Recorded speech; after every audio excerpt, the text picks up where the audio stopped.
ஒவ்வொரு வீட்டுக்குள்ளேயும் ஒவ்வொரு மனசுக்குள்ளேயும் போறதுக்கு நாம் பட்ட பாடு எனக்கு தானே தெரியும்.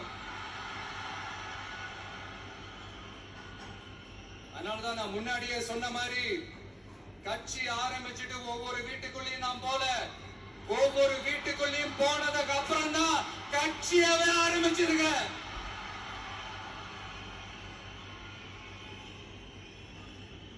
இது இந்த அரசியல் இரசியல் எல்லாத்தையும் தாண்டி இருக்கிற ஒரு உறவு, கட்சி கிட்சி எல்லாத்தையும் தாண்டி இருக்கிற ஒரு உறவு. இது ஒரு பூர்வ ஜென்ம பந்தம். சும்மா இந்த அரசியல் ஆதாயம் தேடுறவங்களுக்கு இது என்னன்னே புரியாது.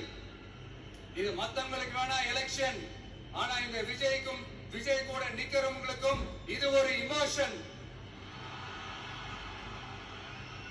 நான் சந்தோஷப்பட்டா மக்கள் சந்தோஷப்படுறாங்க, மக்கள் சந்தோஷப்பட்டா நான் சந்தோஷப்படுறேன். எனக்கு ஒண்ணுனா மக்களுக்கும், மக்களுக்கு ஒண்ணுனா எனக்கும் கண்ணு கலங்கும்.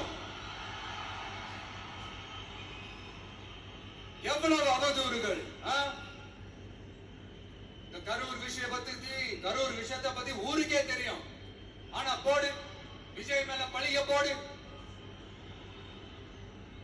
என்னடா இவ்வளவு பெரிய ஒரு பழிய தூக்கி விஜய் மேல போட்டாலும் மக்கள் விஜய் கூடவே நிக்கிறாங்க. இது என்னடா அதிசயமா இருக்குது அப்படின்ட்டு அது ட்ரை பண்ணி பார்த்தாங்க. அந்த மக்கள் கிட்ட எடுபடல. சரி, அடுத்து வேற என்ன பண்ணலாம்? முடக்கு, ஜனநாயகனா முடக்கு.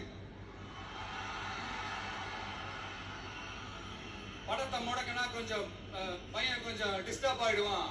அதனால படத்தை முடக்கி, இது யாரு முடக்கினாங்கன்றது உங்களுக்கே தெரியும். அது நான் சொல்ல வேண்டிய அவசியம் உங்களுக்கு இல்ல.